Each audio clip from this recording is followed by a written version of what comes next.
We've had a great increase in revenue. We're up 30%, and that's across all different divisions of EOH. It's not focused in one particular area. It's across all the different technology areas of EOH and BPO. And what's pleasing about the revenue results is that more than 70%, in fact 77% of our revenue comes from services.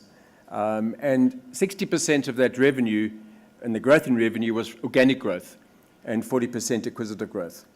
In line with that, we've also seen the profit after tax growing at the same sort of rates, in fact slightly higher in this particular case.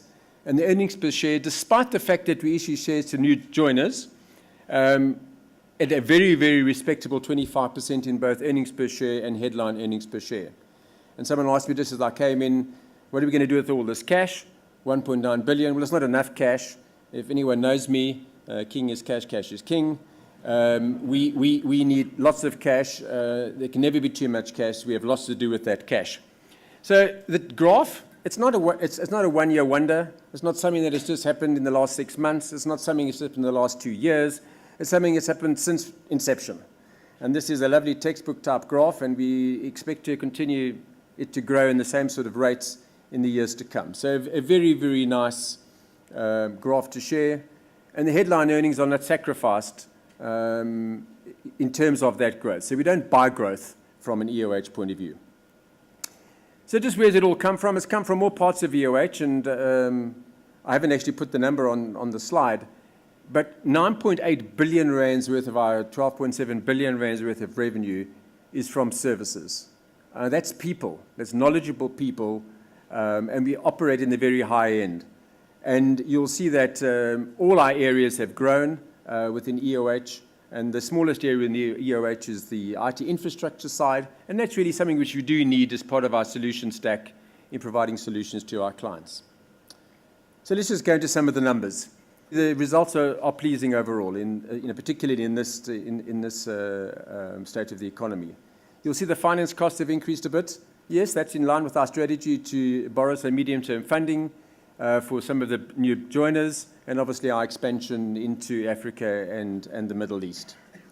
We have, in terms of our de-risking policy, make sure that we don't take big gambles in terms of Africa. We have 50% joint ventures in Africa, and you'll see that we've equity accounted those profits. So our turnover is 12.7 billion. You can add another 600 million onto that just from the revenue for the last 6 months in terms of what we've done in Africa. So if we had to consolidate, that number would even be bigger. Earnings per share, I've basically given you the numbers, but 25% up in both cases, and we're going to have a dividend of 185 cents, which is basically about 4 times cover. So the balance sheet. Well, the balance sheet reflects our activity. There's nothing unusual about the balance sheet. Goodwill and intangibles is up. We've spent over 2 billion rands this year in terms of businesses joining EOH, half cash, half shares in terms of the normal model, about a third up front, and the rest is based on an earn-out basis, and we've had very, very good results in terms of that. As far as debtors, and I'm always asked about debtors and why debtors is so high, sitting at 3.6 billion compared to 2.3 billion. Well, in that figure is what we call work in progress, which is basically a contract on the big technology contracts that we have in the infrastructure areas of about 800 million. But you'd expect debtors to be high. In fact, I wouldn't want debtors to be low because it means we wouldn't be doing great business or doing business at all. Debtors days are very much as they were last year, maybe a little bit higher, a day or two higher, but that's completely under control. If we look at the other side of the balance sheet, the biggest change here is obviously some of the borrowings that we've made in terms from the bank point of view, and obviously the money that we owe to our vendors for obviously the good work that they're doing. So you will see that other financial liabilities, both long-term and short-term, are up throughout, and that's good, It's part of what we do. Acquisitions, new business joiners is part of what EOH does. As part of our own philosophy. As far as the cash flow statement is concerned, I'm not going to go through it in great detail. Yes, we do pay a lot of tax. The tax rate is slightly higher than it was in previous years, but we do pay a lot of tax, and I suppose that's good from a country point of view.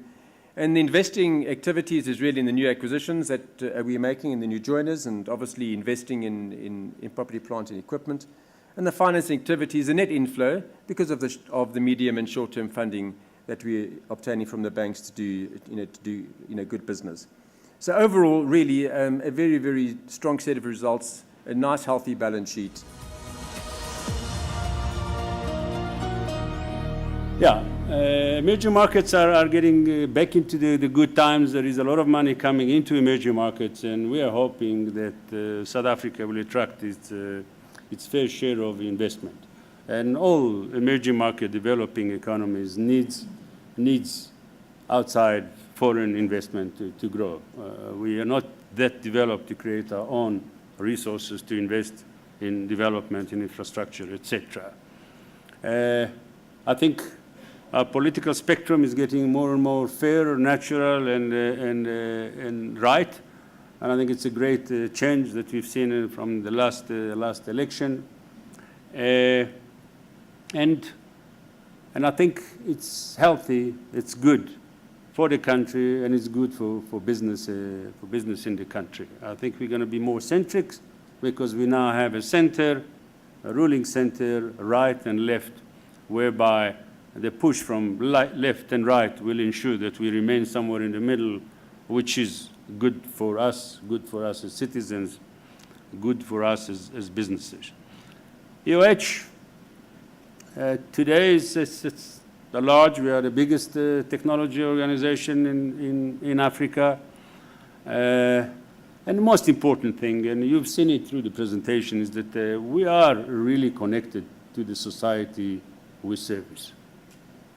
We are involved in so many things, and we are very much relevant to the development of our society, to the development of our economy, and for the well-being of us, the people in our country and wherever else we operate.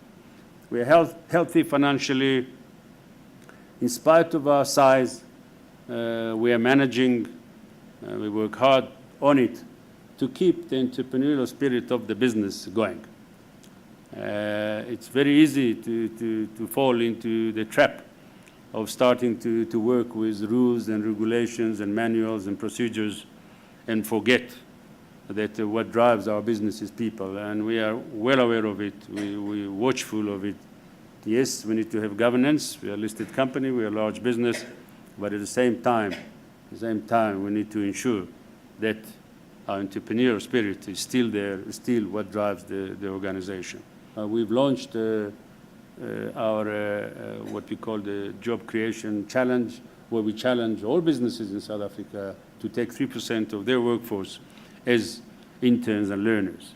And I must admit that this initiative is going well.